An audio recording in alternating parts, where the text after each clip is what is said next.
Good. Wow. Welcome to Sustainability Talks. It is amazing to see how many people are here today. Maybe we should have the windows open there because the air will get really... So it is open. I want to welcome you all to Sustainability Talks, which is a grassroots initiative within the Campus Gotland at the University of Uppsala University, Campus Gotland, from various disciplines. And we are a group that work together to promote interdisciplinary work and also to foster dialogue between not only academics and students, but also with the citizens of Gotland and others that want to come and really talk about real sustainability issues that we all share and want to work with. Today we have a guest, really special guest, Vanessa Andreotti. She is a professor, Canada Research Chair in Equality and Global Change at the University of British Columbia. And her research is mainly about how we can coexist to work towards sustainability, equality, and work towards global change. And also how we can, accept different worldviews, how we can connect different worldviews. So we've been working a lot with indigenous people. They're actually affected by climate change, for example, and social injustice. So I just want to welcome Vanessa. And she will introduce more of herself. Okay. Thank you, Vanessa, and welcome. Thank you very much.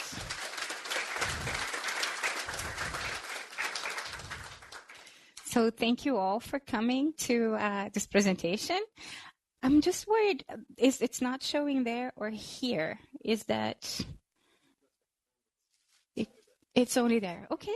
No, that's fine. It was there before. That's why I'm confused. So thank you again for coming. I need to start with a few acknowledgments. So the first acknowledgement is an acknowledgement that we have at UBC, at the University of British Columbia. And it's an acknowledgement that the indigenous people from that place ask us to do. Every time we start a lecture or a talk, we are requested to acknowledge that the University of British Columbia is located at the unceded territories of the Musqueam people. So the university itself is located on indigenous land, and the reserve where the indigenous people are is adjacent to the university. So that's actually where I live. I rent from the Musqueams. I pay rent.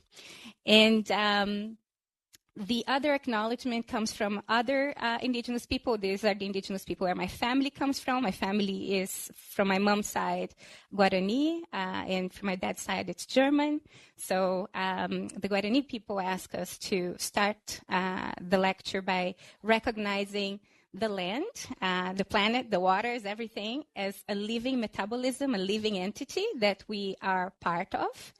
That's the first acknowledgement. Land is not a property or a resource, it's a living thing. The second acknowledgement is that past, present, and future at one layer is all present in the present. So acknowledge that our ancestors are here, both the people who have come before and the people yet to come. So we have to acknowledge that we are not just this temporality. The third acknowledgement is the acknowledgement of the people who allowed us to be here today. So I'd like to thank Lovisa and everybody in the team that for organizing for me to be here. And the fourth acknowledgement is the acknowledgement that we are all parentes. Parentes is kind of means relatives, but I think it goes beyond that to say that we are a family, not only of humans, but also non-humans, more than humans, and that we need to take responsibility together for the well-being of this family and the health of this family. So that's the idea behind the meeting today. The idea behind bringing us together to talk about sustainability is to take responsibility for a wider family and a wider metabolism. So some disclosures about my work. My work is concerned with humanity's capacity, and sometimes lack of capacity, to face together the global challenges that may jeopardize our own survival. And this is not fundamentally a matter of knowing what to do that can be fixed with more information, but a problem of a habit of being. So the idea here, one of the metaphors we use is that we need to change the motherboard, not just the apps, right? So how do we work towards that through education? And in education, I'm looking at the question of how to engender a form of responsibility that is not an intellectual choice or a decision that is dependent on will or something coercive, but something that is precognitive. It's a precognitive imperative that is visceral. And this visceral imperative requires us to see ourselves as more than this body, to see ourselves in each other. And I think this is related to the title of the talk. And I think that the talk was, there was beyond reason through emotions. This is one way of putting it. In my research, I talk about cognition and affect not as an abstract thing, but as a neurobiological, neurofunctional, neurochemical thing that exists through our bodies. So cognition and affect are all intertwined. We are not just thinking beings. We are beings that feel, and the relationship between feeling and thought is not settled. We don't exactly know how this works, but we know that thinking is not necessarily driven by objectivity. It's driven by affective investments. It's driven by our traumas, by our fears, by our insecurities as well.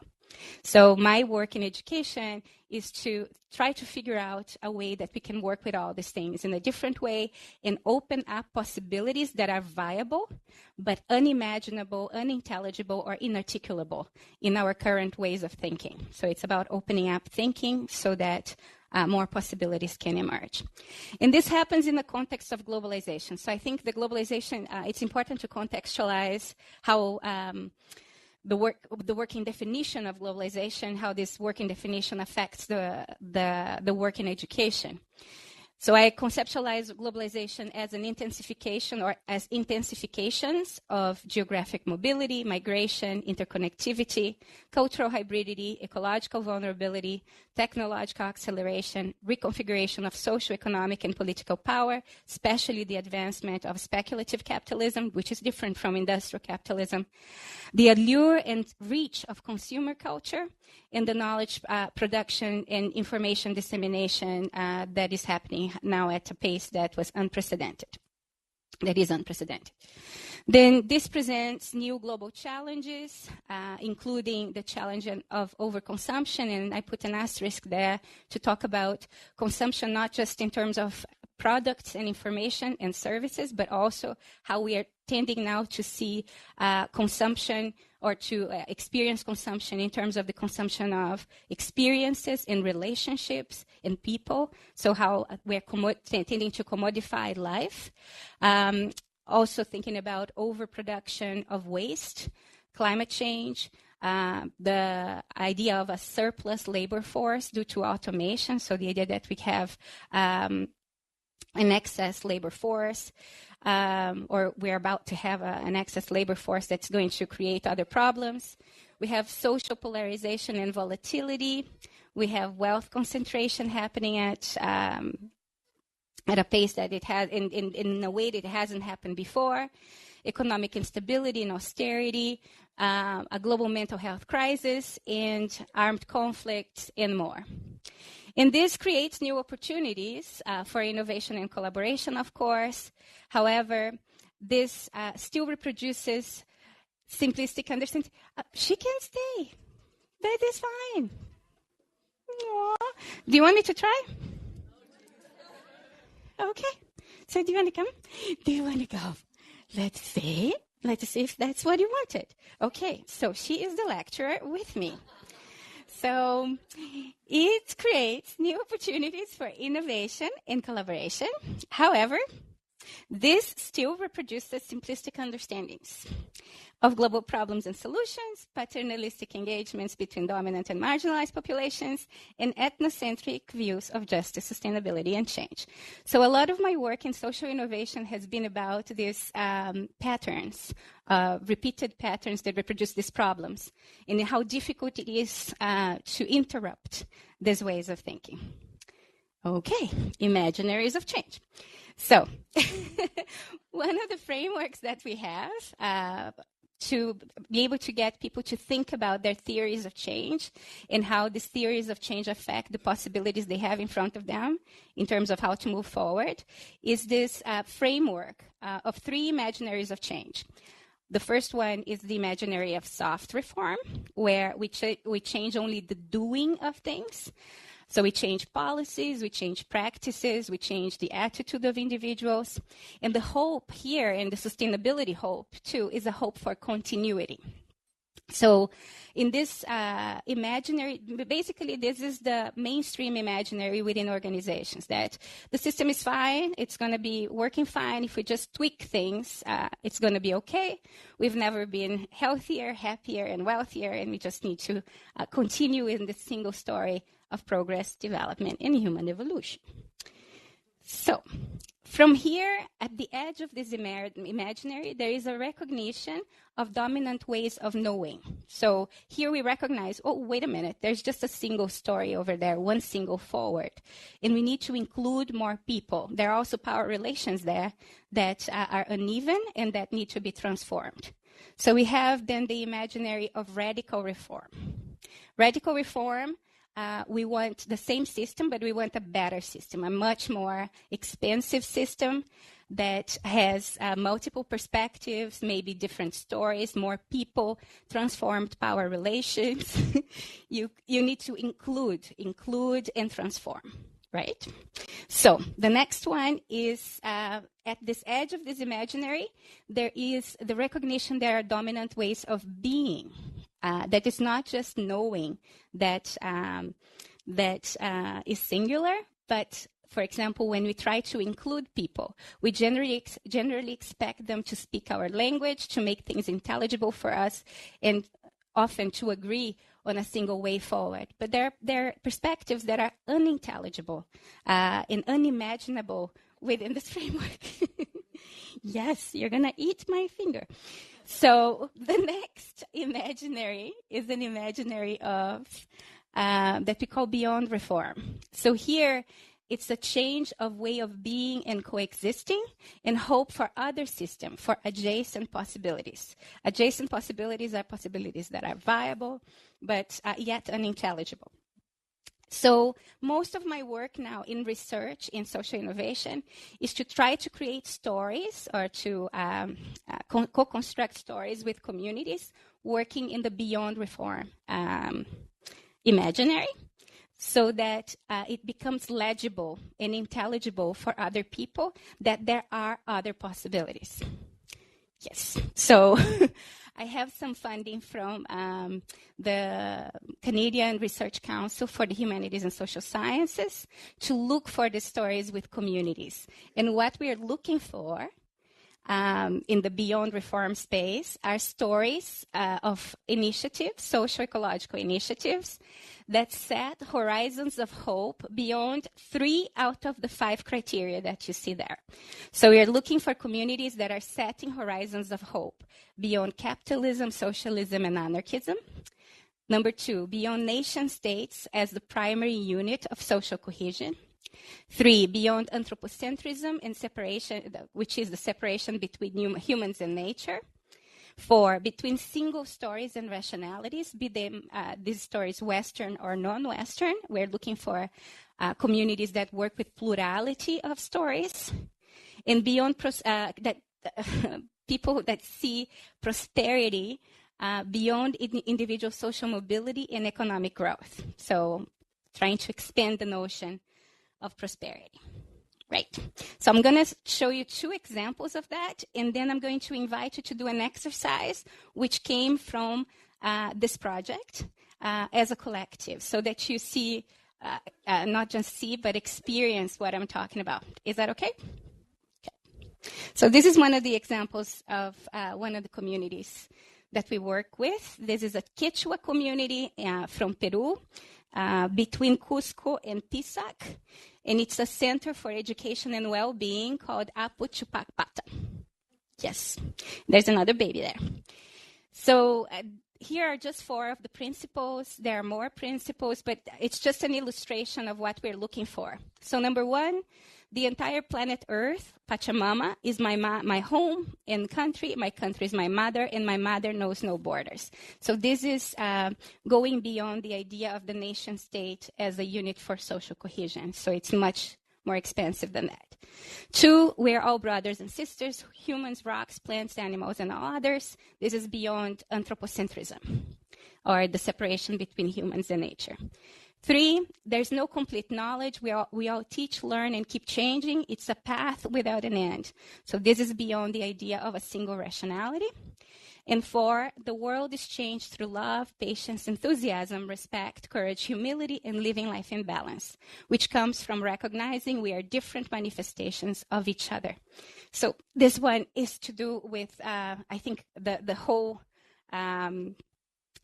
framework, which is beyond the separation again between ourselves as humans and between humans and nature. Yes. So the second example is of the Shikshantar Declaration. Shikshantar is a learning center in Udaipur in India, coordinated by Manish Jain. And they do, as the full case study is extremely interesting because it involves education and business. But they produced a declaration. And this declaration, I think, is important in this context. So in their declaration about education, they say that they can no longer accept a narrative of education that teaches me, that my village grandmother was illiterate, primitive, backward, stupid, uneducated, underdeveloped, uncivilized, and not capable of managing her own affairs. 2, that my links to my land, local language, seeds, rivers, trees, histories, and her stories, body, inner voice, to the spirit world and to my community are all barriers to modernization and development, which must be at best destroyed if we are to progress, or at worst be condemned to a multicultural day festival in school.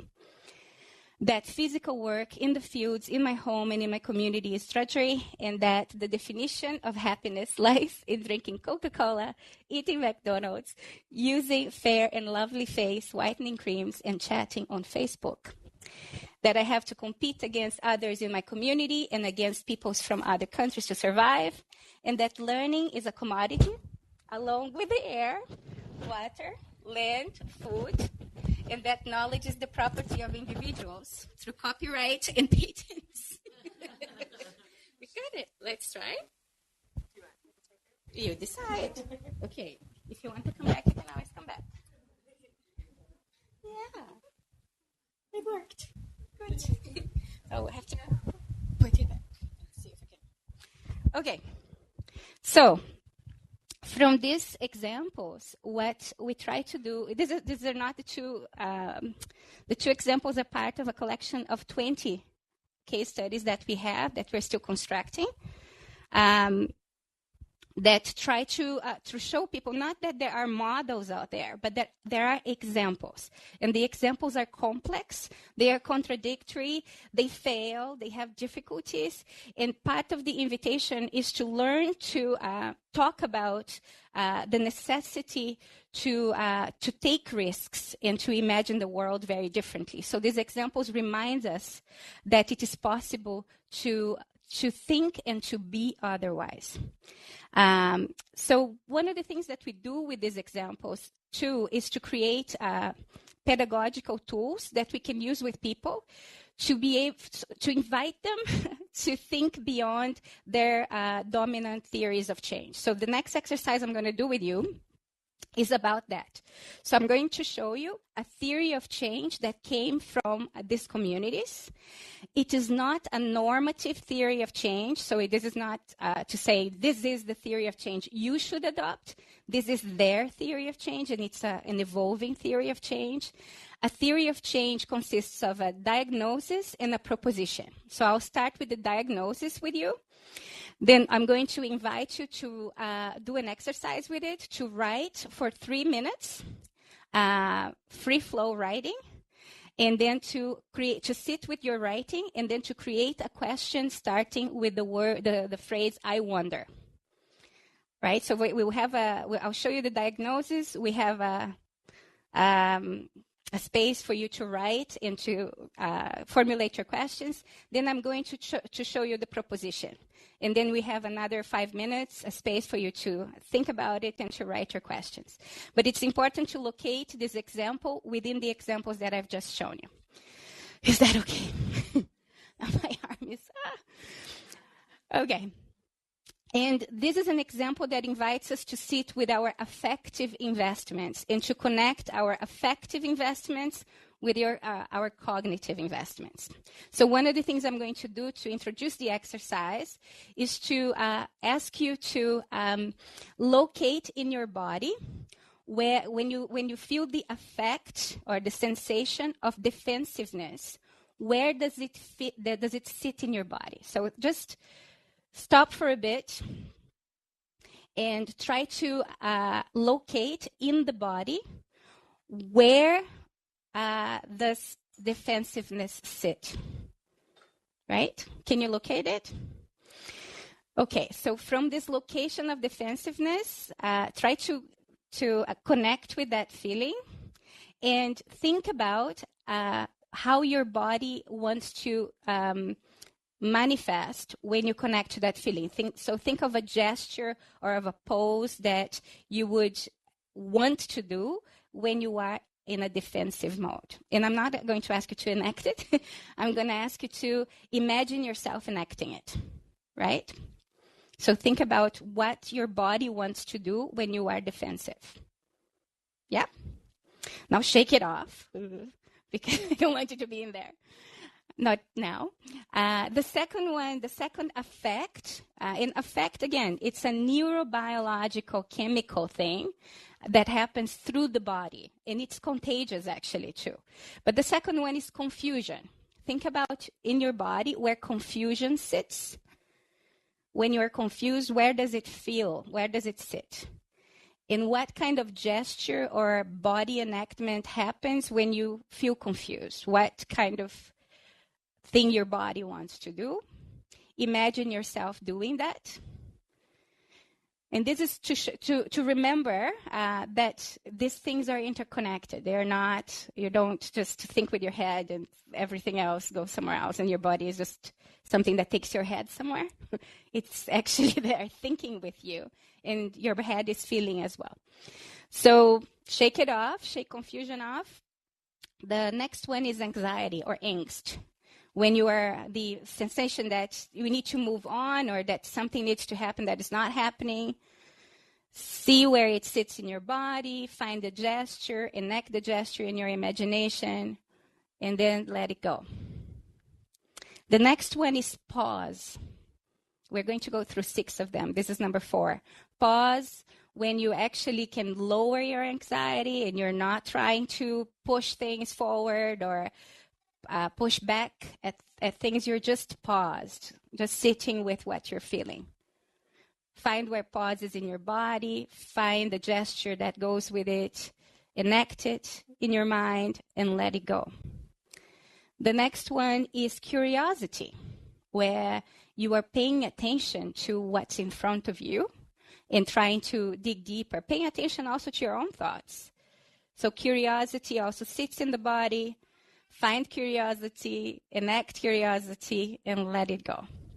And the last one is disarmed openness. Disarmed openness is like presencing something without having to identify or disidentify. You could be in a situation where you're being attacked and you're still taking it without the need to overreact or to respond. So that is a very rare sensation that we find, but it sits in your body. Find where it is, where you're really open to the world and to the plurality and uncertainty of the world. Find it in your body, enact it in your mind, and then keep it. Don't let it go. Keep it with you. So for each one of these effects, it's a different neurochemistry. It's a different combination of neurotransmitters and hormones that are happening as you are enacting these things. And even when I asked you to imagine it, this is already being enacted. And these affective sensations are actually related to intellectual frames that we have. So here we have defensiveness being connected to our sensation of the desire for absolute certainty. So when we feel that that desire is not being met, we may become defensive. And this desire for absolute certainty is actually inculcated through education, through a form of schooling and a form of education where there are right answers at the end of the book. Then confusion, it's related to partial certainty and partial uncertainty, anxiety to many possible right answers and the need to move on. So it is, you're seeing the complexity, but you want to reduce this complexity in order to be able to take action. Then there's pause when you realize that knowledge is constructed and context dependent and you're able to sit with that. Curiosity, the focus is on the limits of knowing and wanting to be able to dig deeper. In disarmed openness, this idea of presencing and relating beyond the need for identification and disidentification with what's happening. And part of the problem that we have in dominant psychology and dominant narratives of education is that we believe that even for the effects, that we have one thing at a time inside of us. But actually, we have many of this happening at the same time. But we don't have a language to talk about the complexity of our own being or our own affective composition. So we have come up in this project with a metaphor or an analogy, depending on your definition of metaphor and analogy, of a bus. So the idea is that we're each a bus of people. So there is a driver, there are passengers in front of the bus that you already know, the voices that you want to create the coherence of your self-image. But there are people in the middle of the bus that speak very rarely and people at the back of the bus that maybe are hiding from you. And there are different ways of thinking about this bus. The whole humanity might be in your bus, right? But the bus helps us to talk about our perspectives and our affect in a way that doesn't reinforce the coherence of the modern self. So, for example, if we have a discussion later on today, you can say, there's a passenger in my bus who wants to ask this question. And then we know it's not you, it's just the passenger in your bus that wants to ask that question. It helps bring the ludic back into the conversation and talk about our own complexity. Because if we can't sit with our own complexity, we won't be able to sit with the complexity of the world. If we repress things we don't like within our psyche, within ourselves, these things get projected outside in something you want to eliminate. So from psychoanalysis, we get some of these insights that the affective constitution of our being is important, and our thinking can only capture part of it. We are much more than our self-image. And it could be both in good ways and in ways that you don't identify with. And that's what is scary about talking about it, right? But if we're not addressing these insecurities and these fears, what happens is that our thinking ends up being driven by these things without us even noticing. Right? So being able to identify what these desires are, what this affective composition is, in finding a language to talk about it is very important. So when I do the exercise with you, the moment that I ask you to write in free flow, in an uncensored way, what I will say is check your bus and give voice to things that you don't normally give voice to. The exercise is for you to sit with yourself. Not necessarily, or for us to sit with each other, but it's not geared towards finding a solution. It's about developing the stamina to sit with our own complexity and the complexity of the world and the challenges that we have to address together. Without this stamina, we are not going to be able to... Okay, come. I think I need you as well. Hello. Hello. Okay, so are you ready for this? Okay, so I will just pass the handout for the first part of the exercise. and then we will start doing it. You like my microphone. I can see that. It is very interesting. Some will have to share. Yeah.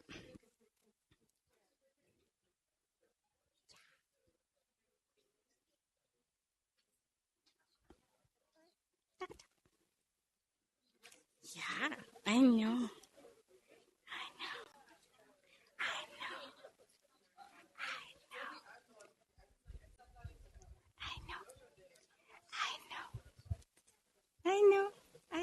I know.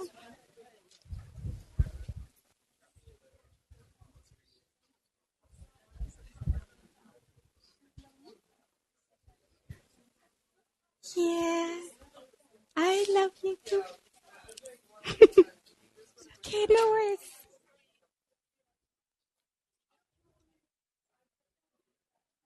No worries.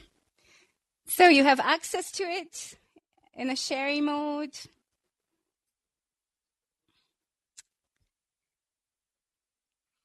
I don't know your name, but I really like you. Okay. So this is a mini zine. It ends up like this, and I can show you how to fold it later on. But remember, this is a theory of change that came out of that project with the communities that are setting horizons of hope beyond the house that modernity built. So, and again, this is not a normative theory, it's a provocation. So check your bus about how this is the bus is responding to the explanation of the house. So this is the diagnosis of the problem. So the problem that most of the communities see as a priority is that if we see modernity as a house on top of a planet, the house is exceeding the limits of the planet. And the house is made of a foundation that is called here in the picture separability, the separation between humans and nature, which is not universal. Then one carrying wall of the house, one structural wall, is the nation state, and the other structural wall is universal reason. And from the perspective of these communities, the nation state was created to protect property, not necessarily to protect people. And for example, from critical race theory, the analysis is that the protection of rights only happens when there is interest convergence between the protection of rights and the protection of capital. So that's where it's coming from. Universal reason is the single story of human development and evolution and progress. And the roof is represented by global capital, which is, in other terms, shareholder financial speculative capitalism. So that's the first frame. That's the basic frame. The second frame talks about the hidden costs of the house. So here you see the house being constructed through expropriation and waste disposal into the planet. Is it good?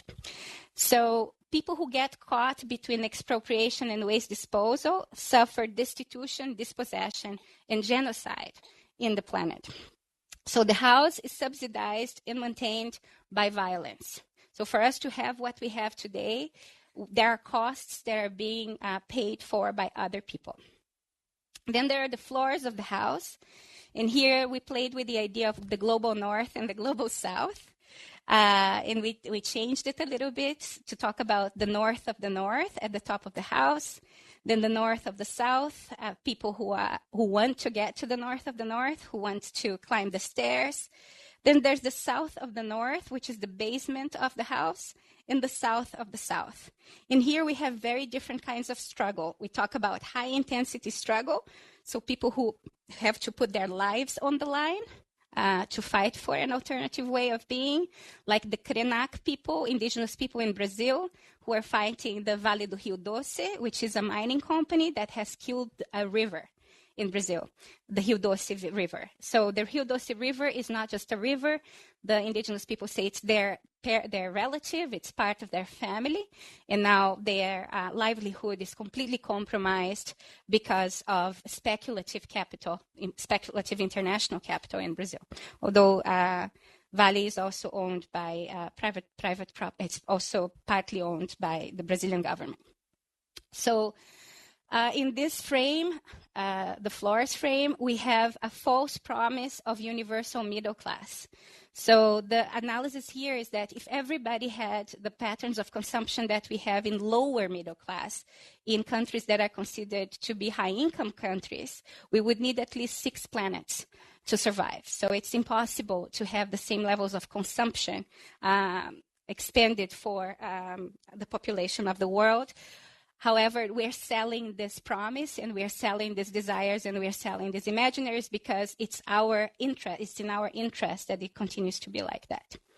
And the last frame is structural damage. So the roof collapsing through unsustainable growth, overconsumption, a surplus labor force, a global mental health crisis, and the cancellation of welfare and rights. Because also there's a shift from industrial to shareholder capitalism. And then we're faced with questions. Do we fix this house? Do we expand the house? Do we build another house? Or do we build other types of shelter? What do you think we should do? It's something that we're trying to talk about. So as we face social, economic, political, and ecological crises, we will have to face these questions. But then the question is, how has the house limited our capacity to even address these questions? And that's the next frame here, which is our reasoning. So for living so long within the house, we also became, our constitution took the form of a square, which mimics the house in many ways. And these are this is the grammar of intelligibility of things within the house. So dialectical thinking, utility maximizing thinking, Cartesian thinking, anthropocentric, allochronic, evolutionary. So boxhead represents our ways of thinking within the house. And they are based on the maxim, I think, therefore I am. Then there are other ones there. I say, therefore it is. I own, therefore I rule. I lead, therefore you follow. I arbitrate, therefore you comply. I rock, therefore you suck, right? But there are 2 ways of looking at the square. One is that there's a square, there's inside the box, outside the box. The other way to look at it is that there is a line that draws this box. So we are more than the box. We are the line. But why is it that we're drawing the same box all the time? And the forces that interrupt the box, the erotic, the aesthetic, the intuitive, the divine, the hilarious, the ludic, the babies, and the other than human. And in this box, being is reduced to knowing, and life is reduced to meaning. But what I think the analysis says is that we're more than that as well. In the next 3 houses, we talk about the effective investments in the house.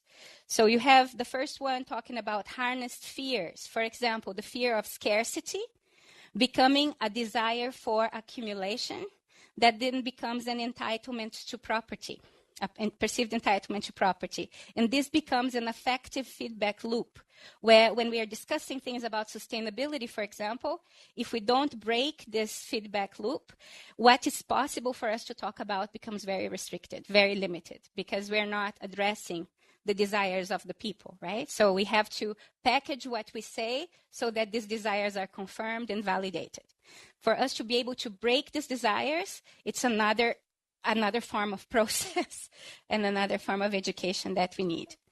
We try to do that with other fears, other desires, and other entitlements, but you will see that we're still playing with that. So there's the fear of death, the fear of pain, the fear of loss, of emptiness, of destitution, of worthlessness, then desires for certainty, for coherence, for control, for consensus, for forms of community that can be controlled, and then perceived entitlements for innocence, virtue, stability, exceptionalism, for optimism as well, for self-authorship, for leadership. And it's very difficult to break this through education, speaking as an educator.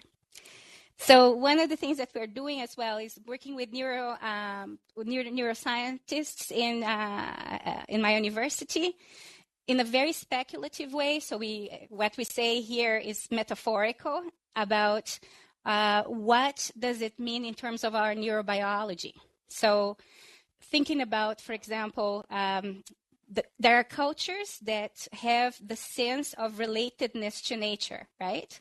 Much stronger than our sense of relatedness to nature.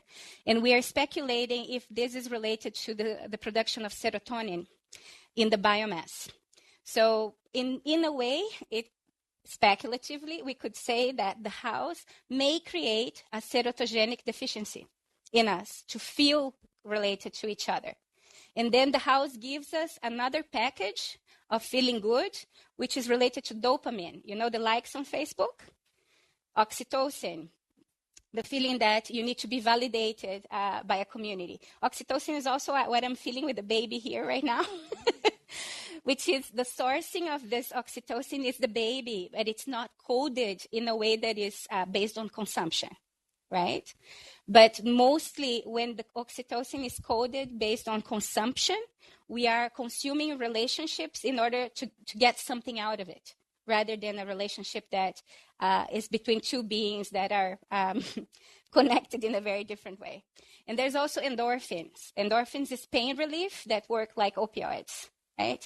So in a way, if you think about markets and even education as selling of a package, what you have right now is students wanting to get out of education a package of one of these things, either of dopamine, give me dopamine, or give me oxytocin, give me endorphin, when actually what we need to be doing is creating a serotogenic reset and figuring out a way of getting people to feel related from a visceral sense. So in my field, taking people into nature or into experiences where they get really shaken by something is important. Although people don't like education that brings discomfort, and that's a difficult thing to do. It's actually through this discomfort that we create the stamina to deal with difficult issues without relationships falling apart. And creating experiences like that might give us more insight into how we can access the capacities, the human capacities that the house has exiled, right? So there are other things we can tap into our neurobiology that may get us out of the mess. So I will stop here, and I'll give you the 5 minutes to 3 minutes to write, 1 minute to sit with it, and then 1 minute to write a question starting with I wonder. And remember that the invitation is to write it in an uncensored way. Let that passenger at the back of the bus say something that may surprise you, and allow yourself to sit with that. Is that okay? Okay, so 3 minutes, 1 minute, and then another minute.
2 more minutes for you to finish everything, even the question.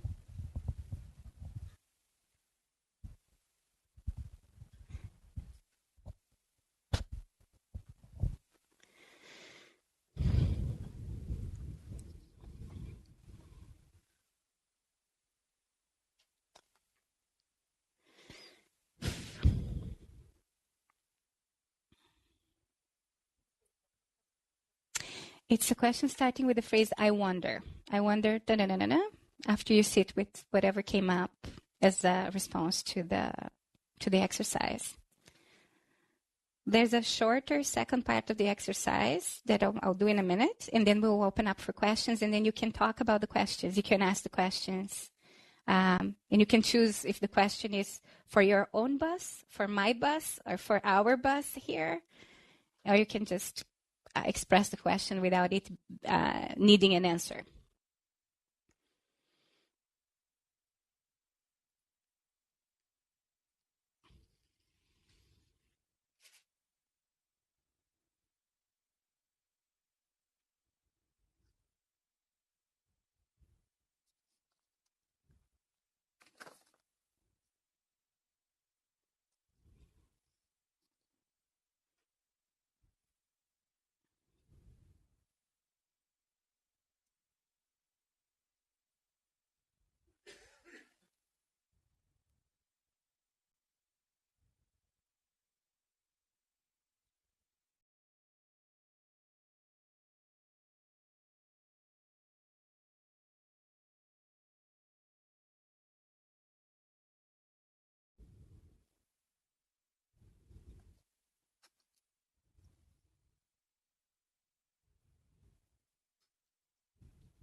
Okay, so please hold on to your questions. In about 7-8 minutes, you'll be able to ask them when we open up for questions.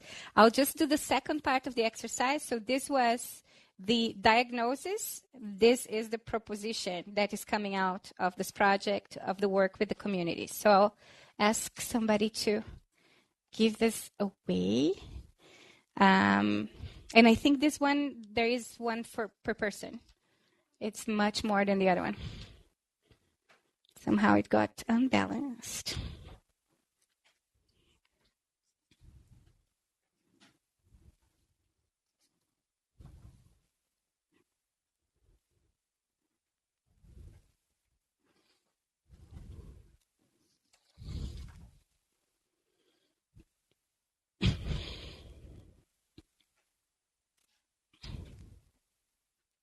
She likes being standing, I think.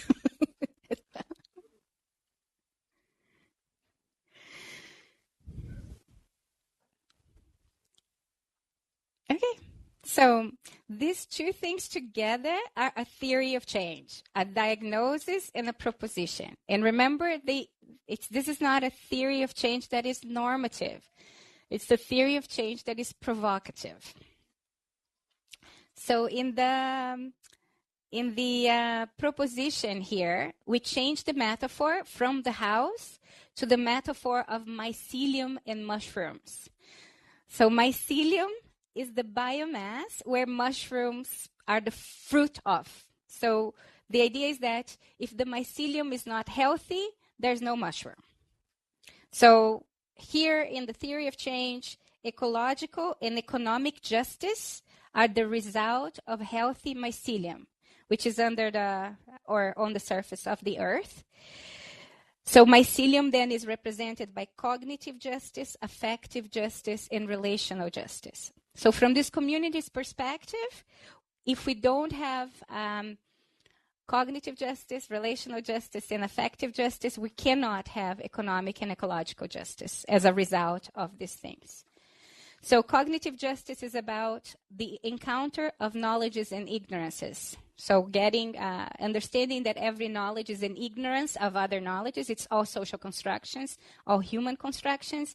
But by bringing everything together, we have to have a position of more humility in relation to knowledge, to these ecologies of knowledge, and we have to shift our relationship to the known, to the unknown, and to the unknowable, making the unknowable tangible in our conversations. Because from this community's perspectives, we relate through the unknowable. Our relationships are visceral. In this bigger metabolism, are visceral. So whereas in our dominant way of thinking about it, we need to know in order to relate. They say it's the other way around. We relate already.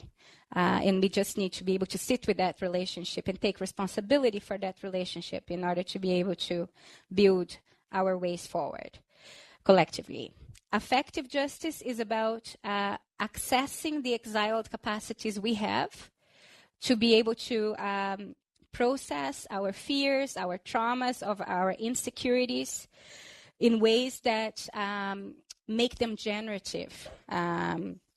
So digesting and composting the things that are becoming toxic, relating differently to pain, understanding that pain is inevitable, and if we're afraid of pain, that there is, we're going to be haunted by it. Actually, the fear of pain is worse than the pain itself. And then relational justice is about learning to relate beyond knowledge, identity, and understanding, enacting a politics from a space of collective entanglement, of me in you, and radical tenderness. So this is where generosity, compassion, humility are not intellectual choices, but just this visceral response to being part of the world. Then ecological justice would be acting from and towards metabolic health and well-being, and economic justice would be about cooperating towards systemic balance. So here we learn from other struggles, but basically instead of centering humans or one group of people or another group of people, we center the earth as a living entity, or what we depend upon for survival. So I think I will stop here and ask you to, again, sit a little bit with what your response to the exercise. If you want, instead, for the next 3 minutes, instead of writing, actually talk to somebody by your side, or behind you. And after talking for a little while, see if there are other I wonder questions or other kinds of questions that you want to ask, but we will have this pause in between so that this can sit and can be processed. Is that okay? Okay, so 3 minutes, and then we open up for questions.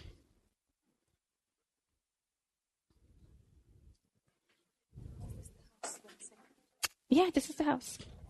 There's a few more.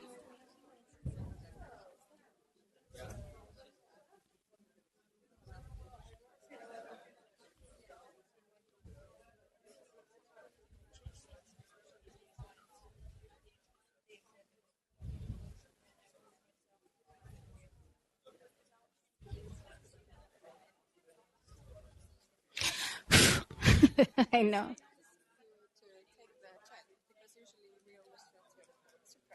Mm-hmm.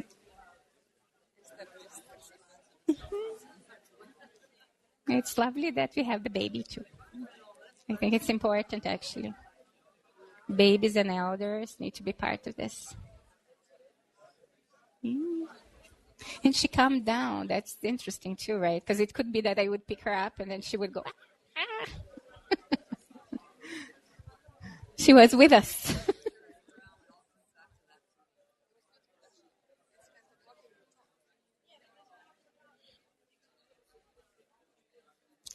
Yeah, it was a risk though.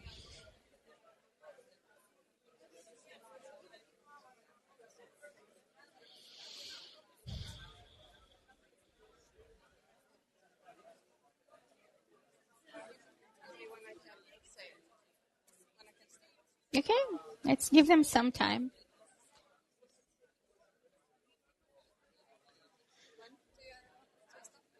Um, 2 minutes. Is this water? Oh, let me just say.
Yeah, if no, it's okay. If they're engaging, leave them for a bit.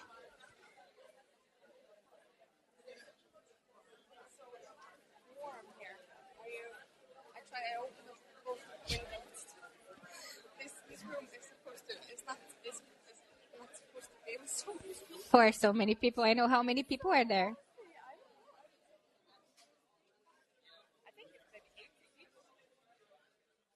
Good.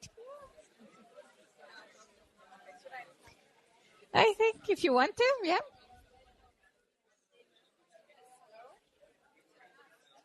Hello, hello. Do you need more time to talk? No? But they want to talk.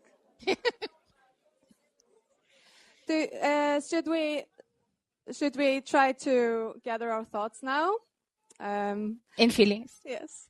I want to thank Vanessa. I'm not going to thank you now completely, but I want to thank you especially for bringing this child up stage and walking the talk, and just because we tend to suppress what we think is uncomfortable when we hear a child crying or something, instead of just bringing it to us and accepting it. And I think you're kind of walked your talk with that.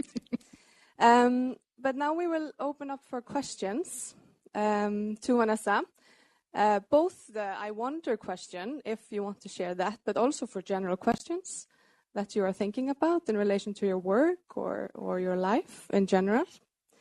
Maybe I should start and open up. And I wonder, how can we... You talk about in your articles that I have read some of, about the fuzzy road that we have to walk together, the complex road. How can we fit all of our buses in this road if we both accept that everyone has their own worlds, their own view, their own people in the bus, but still we have to share some kind of a road and go into the same direction to be more sustainable and work towards something that we have in common and coexisting in? How would you answer? So this is for my bus. Yeah, this is for your bus. Okay. So I can answer it, and this is for answering too. Because you can ask questions that are for us to hold. I want the solution. You want the solution, okay? Okay, so I can share one example of how we are dealing with this in the projects that I'm part of and I coordinate. So I have a collective called Decolonial Futures with artists and scholars and students and activists, where we have this, again, through analogies and metaphors and other kinds of narratives, we are trying to layer things, not talking about things in just one layer and the layers that we're used to, but creating, it's not about either or, but both and more layers. So one of the, this narrative of layers we have is the narrative of the self. So there is one way where myself is just me in this body, in this small metabolism that has a very short temporality in the body. The next layer is the layer of me and you. So there's my world and there's my world in your world in that sense. Then there is another layer where there's me in you. So not only me in your being, but also me and you in the bigger being and the metabolism that we share. And that's where we are forced to work together because this metabolism may be sick and that it may need a cooperative effort that doesn't, it's not either me or me in you, it's everything together.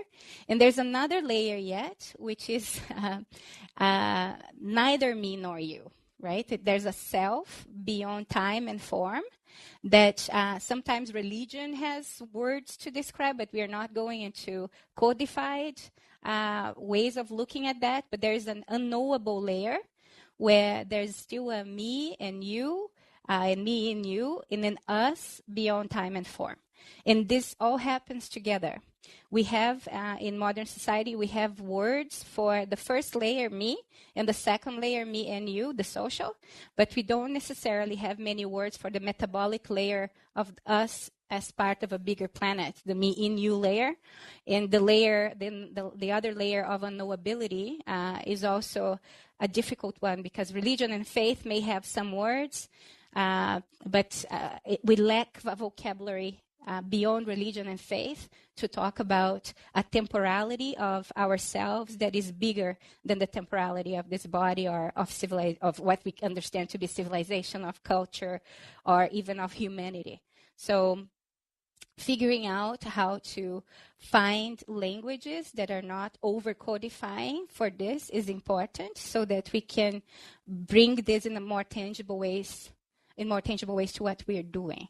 So in a sense, the response is that, yes, there are smaller worlds, that is me in this body, but there's a bigger metabolism that requires us to be part materially of the same world, not only in this life, but thinking about our temporality as longer, and us as part of a continuum.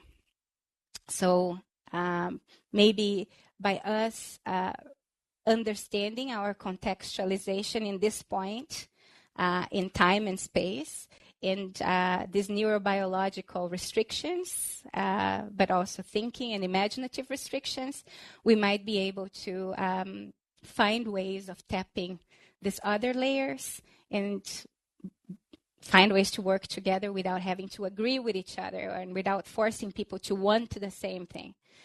Paying attention to the earth and what it needs, and what it may be saying to through us, without anthropomorphizing it, without making it into a human, for example, might be one of the answers.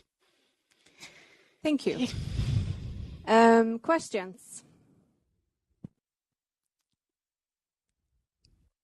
Thank you very much, Vanessa. I'm curious, from your experience, what do you find as sort of pedagogical ways to be with discomfort, to engage others in discomfort? I wonder if you could share some experience. Okay. So one of the things I think at this time is to move it away from opinions, basically. So asking people just to provide opinions on things, we end up generally in a cacophony of opinions, in a cacophony of desires that are more about people wanting to be validated or posturing than about a discussion. So this is to do probably with how social media and the internet has shifted things. This was different in the past, I believe. So my approach to it is a psychoanalytic approach to equip people to be able to be present to their thinking and to their emotions and to their affective responses, so that they can process things and be more effective in processing them before they want to say something. A lot of time is spent with personal processing and group time, right? And developing the stamina for people to be able to process that complexity on their own, so that when we contribute to the group is what is good for the group. It's not just about me processing my personal thoughts, but moving towards how we use our time together in the presence of each other more. I'm going to say respectfully, but it's a different kind of respect. Respecting the time that we have together, respecting the preciousness of this time, so that in this time we can do something really together. It's the walking in a foggy road, but it's a careful walking. And it's a walking that we can hold each other and host each other in a very different way. So in one of the courses that we have, for example, it's an immersive experiential course in Alberta in an Indigenous community. We train the students to be part of that community in a pedagogy of that has four different dispositions.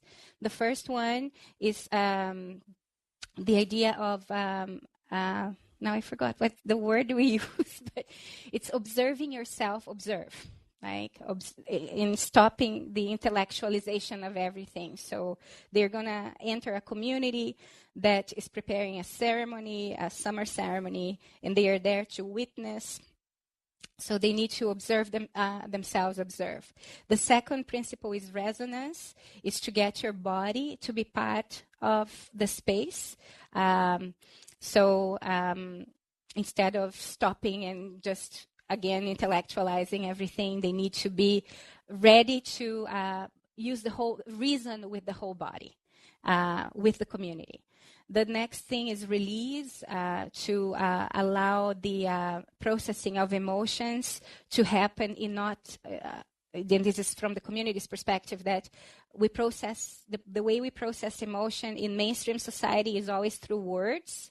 And in this community, the processing happens in other ways, and allowing that processing of discomfort and of emotions to happen in the ways that the community proposes, which is actually through movement and dance, and going out to pick up sage, or it's with nature, basically, and with the river.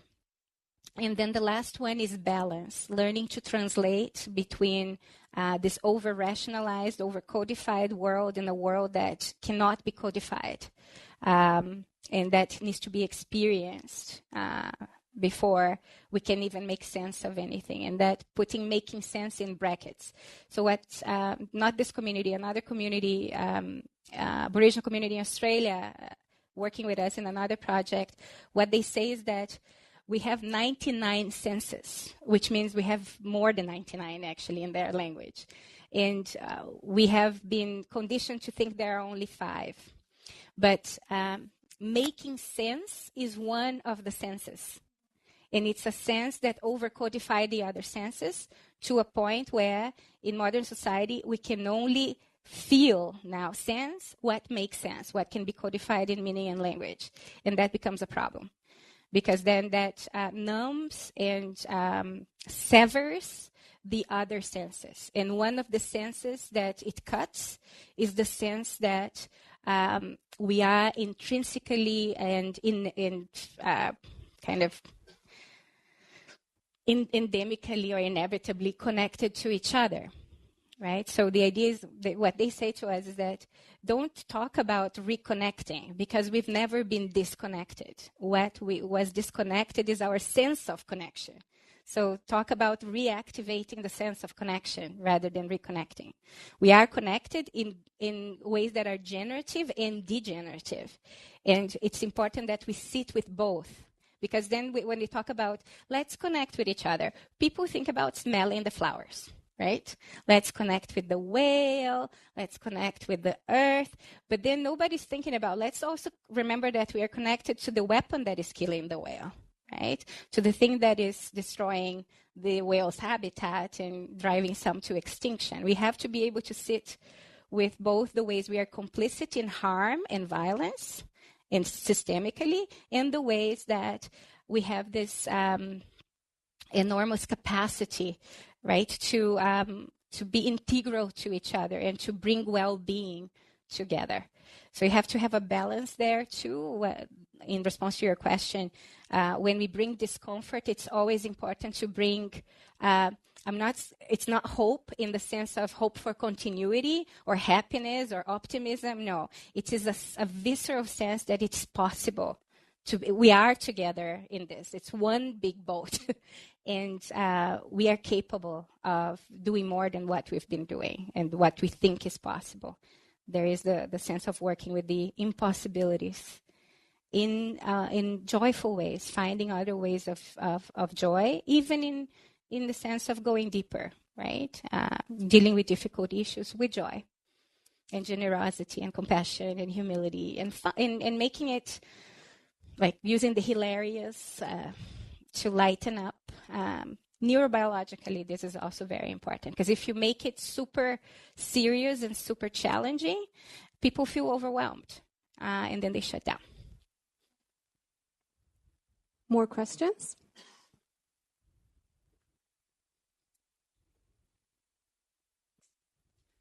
One of my questions that came up on my bus was, how do we create drive and momentum to get out of the house and still keep the feeling of staying safe and protected? I'm just leaving this here. Yeah, answered. Good one. And just your reflections on, because you said we're already feeling we don't have to know before that.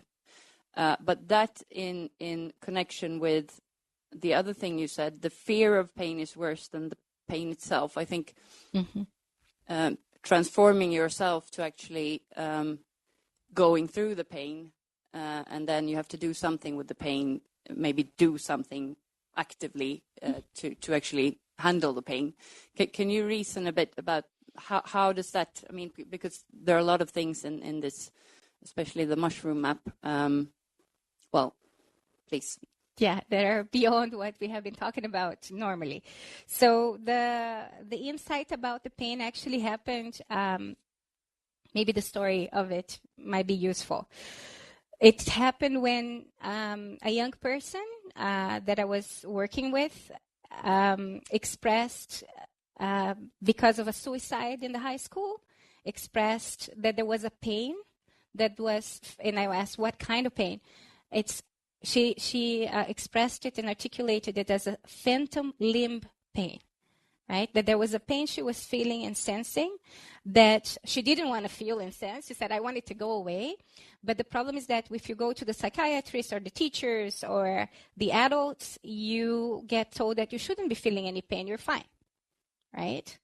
Bodily and so I took this question to an elder in Alberta, actually in Kainai, to say, okay, what is an Indigenous take on what's going on? And the story was that the problem of seeing ourselves just in the layer of individuality and seeing pain as just individual is the problem. Because he said, well, she could be feeling the pain of people dying in Syria. She could be feeling the pain of the earth. She could be feeling the pain of people in east side of Vancouver dying of fentanyl, right?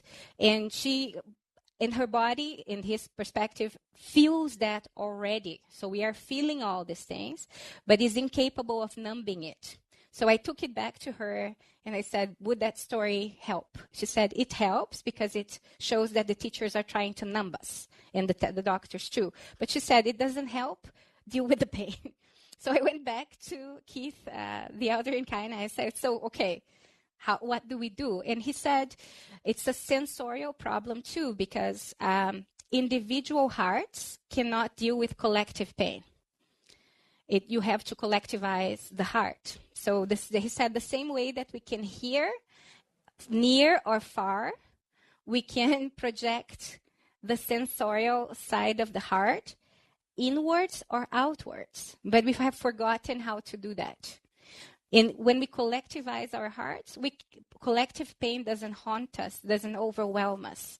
We can use it actually as sacred pain, as a teacher, to make us more resilient and stronger, and to be able to get to the depths of what it means to be human, and animal also in this life. So what I took from the story is that we lack the language in this society to deal with collective pain. It's collective pain that haunts. And we tend to run away from it by individualizing it even more. So closing ourselves off from even having to discuss it, and then looking for pleasure instead of developing the stamina to sit with it. Partly because we have forgotten how to activate that sense. Partly because our culture, a consumerist culture, is also based on dopamine and looking for pleasure and looking for achievement. So how to recalibrate this search for well-being, away also from meaning, because it's not about meaning, it's about our capacity to process, basically, right? And be effective beings. Reason is part of it, but it's not the center of it, and be able to sit with each other. So some of the activities we do with that, learned from the communities, are to do with how movement helps process things, how sound and vibration help process things, how metaphors help process things, art in our language, how being together in silence helps process things, how being in nature helps process things. And we're looking, like again, with the neuroscience group, what kinds of neurotransmitters are activated when we're doing these things. And we have even GABA, which is the one that cannabis activates. We have them activated when we're doing collective things together, right? So how do we source these different capacities that we have to feel well with pain is one of the challenges, I think, that we have to face. And we're just in the beginning, like trying and experimenting with things. Does it answer your question? Okay. It's the beginning. Thank you.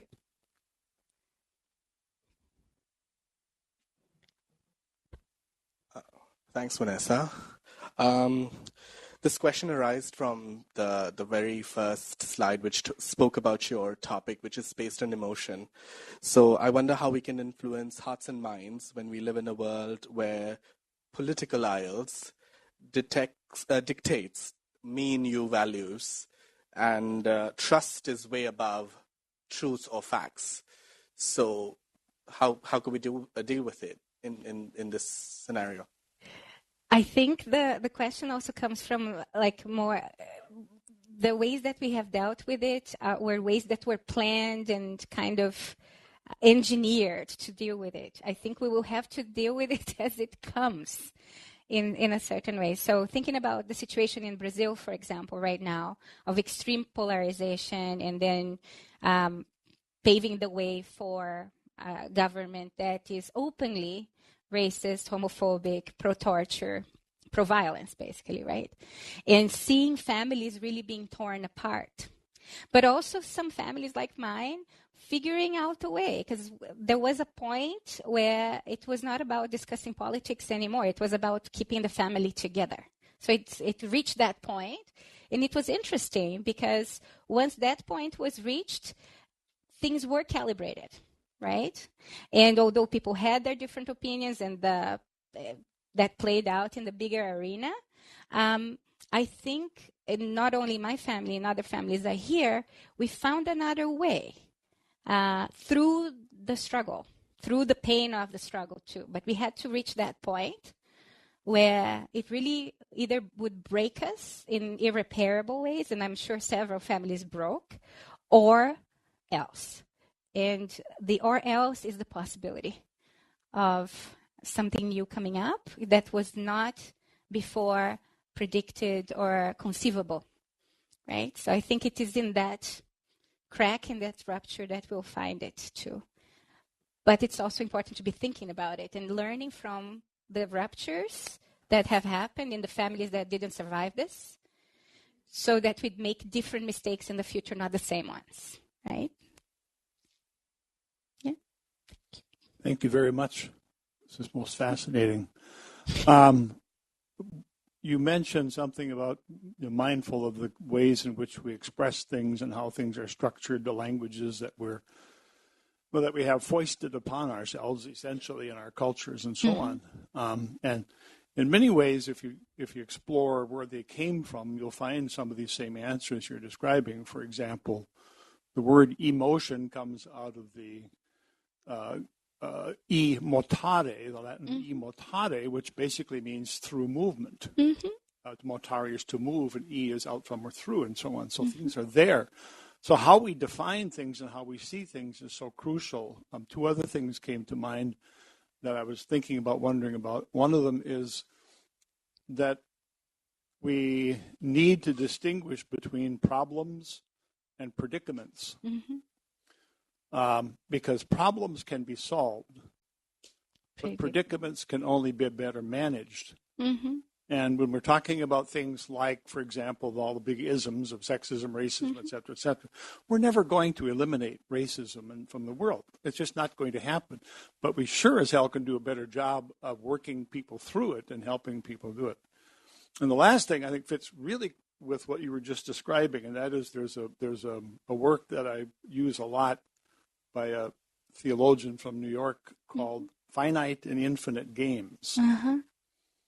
Finite games are games that are played to win or lose. Well, not played to lose, usually they're played to win. They have clear rules, and you have to abide by the rules and so on. And the point is to win or lose. And if you break the rules, you don't win. You can't win. But all the finite games in our lives are encased within an infinite game, the game of life, which James Carse points out quite simply is the game of life, an infinite game, which is human relationships, is a game that the rules must continually be changed in order to continue the game. And that sounds to me like what you're saying is that some of the questions are about sort of finite structures, but the finite is within the infinite. And the infinite is, if we don't change the damn rules, we're done. And that seems to be a fundamental thing that you're arguing here, right? Yeah, absolutely. Yeah, the rules have got to change in order for us, our species and our relationships to continue. Yeah, the infinite that you're talking about is part of the metabolic layer that we are forgetting to include in everything. So there, if you think about it in nested systems, that there's me and you, me in you, and neither me nor you. It's these two outer layers that if we leave them out of the equation, we are left only with finite games that are zero sum, right? Either or. Whereas here you have both and more, and we have to keep things in a layered way. Thank you, and thank you for the emotions as well. I really appreciate that. Thank you. Everybody here probably knows that if you're in a relationship and you start counting, if you've done more than the other person, the relationship's basically over at that point. I mean, keep a ledger of who's done what where. It's like this isn't going to work. Absolutely. Thank you. Mine is not a question, more it's a reflection. Maybe you have a response. I'm more and more concerned of you're framing this with I think it's lovely presented and framing within a line of hope for something. But what I see is loss of hope and growing anxieties, growing fears in a very individual basis. And what I see a lot of it and rapidly growing, and out of that comes a sort of destructive mode and a loss of future something that, and that's of course disastrous because it's also it's contagious. It's very it comes rapidly around, spreads rapidly. So I wonder, yes, that's it's so from my point of view, it's so very hard to work within a frame of hope when I see this collectively spreading like a famine or like a virus or something. So I'm just wondering what your response to that kind of, must have seen it also. Yeah. So, so what would your response be? Yeah, I'm both afraid of hope, of this fear that you're talking about, and of the kind of naive optimism that comes in order just to placate that fear. So we don't want that fear. Let's just put naive hope instead of that. I think my take on it is finding hope, beyond the usual forms of hope that have probably been colonized by this idea that this can continue, that the finite game can continue. People already know that they can't. So it's like thinking in the Brazilian context, the way that I intervened in discussions there is to say, it's like modernity, especially colonial capitalist modernity, was created as a ship that would take us to a better life in the Americas, probably like Titanic. And then it hit an iceberg. Then there was the iceberg, which was the limits of the planet. We can't just go, right? And then the ship is sinking kind of steadily, but some people are being affected first, or were affected already at the outset when the materials of the ship were harvested from somewhere.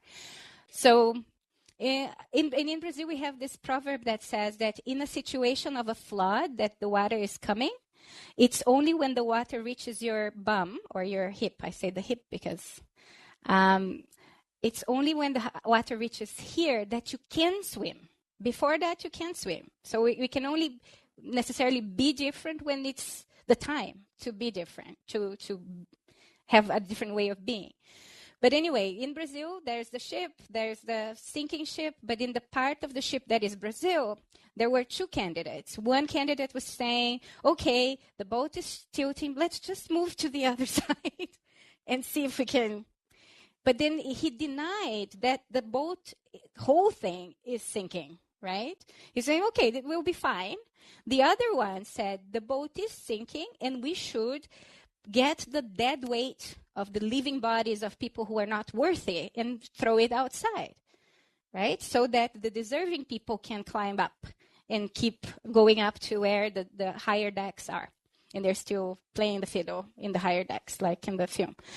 So if we only have these two options, it's problematic. If we can't find a way to talk about a boat sinking, we have the time now to learn to swim, to learn to build catamarans with the pieces of the boat, to learn to relate to the water very differently, to buy some time and construct something that can give us other types of aspirations for the future. We will end up killing each other. Because people go for this idea, if it's between me and other people, I'll go for myself, kind of thing, right? So changing the terms of the conversation is extremely important. Finding hope beyond hope is really important.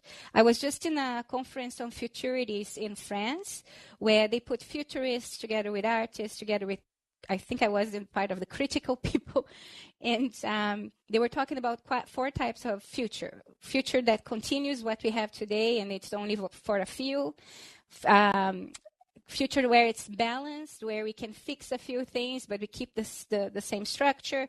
Future that is completely transformative, and future that is a collapse of the system. And they really thought about the collapse as super negative. And there was one scholar there, Dugald Hine, who said, actually, the collapse is the point where we have to sit with, like, what can we think of an existential toolkit to soften the crash that we're all going to have to face at one time or another, that will bring us together in a very different way. So why are we afraid of the collapse? So he tried to intervene, but there was a lot of people who were really interested in the optimism of continuity.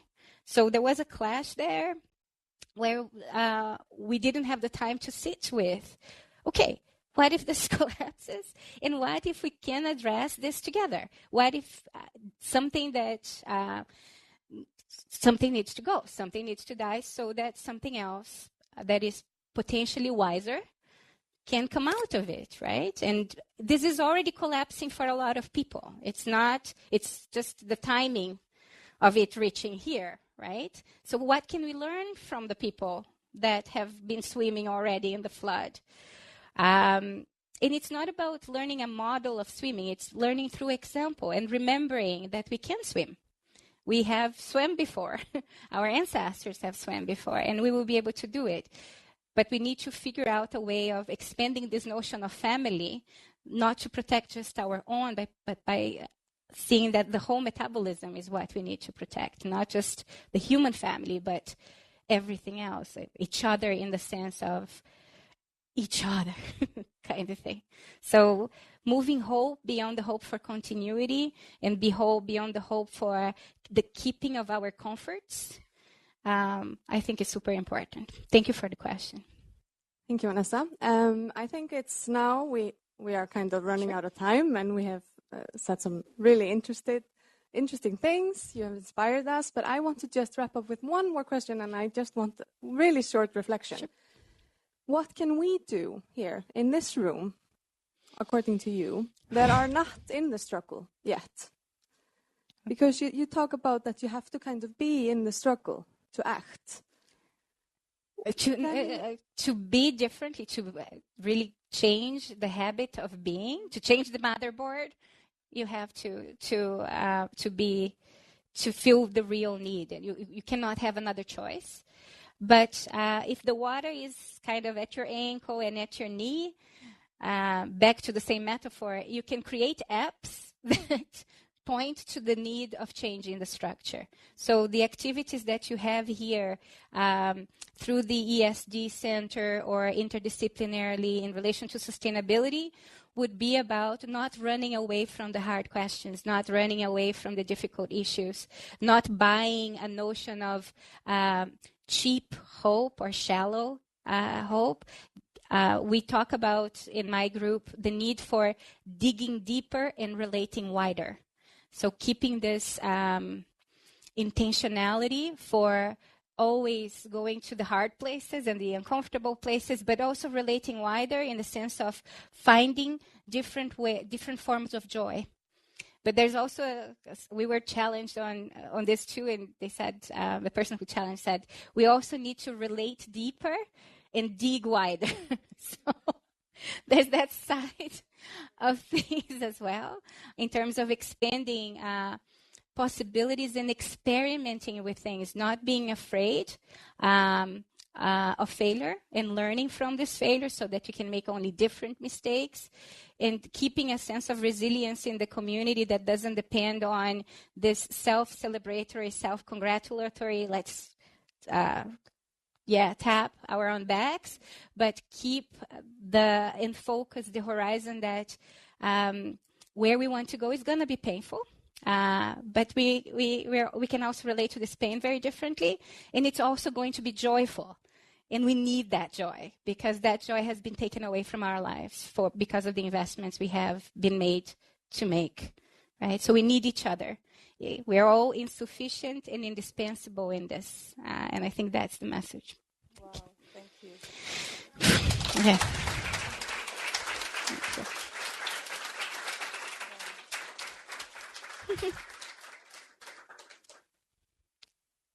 I think that one of the very important messages, there were many today, but one of them that I definitely will bring with me is the importance of sitting together, and also, like you say, to deal with, not hide away from the difficult questions, and do that together.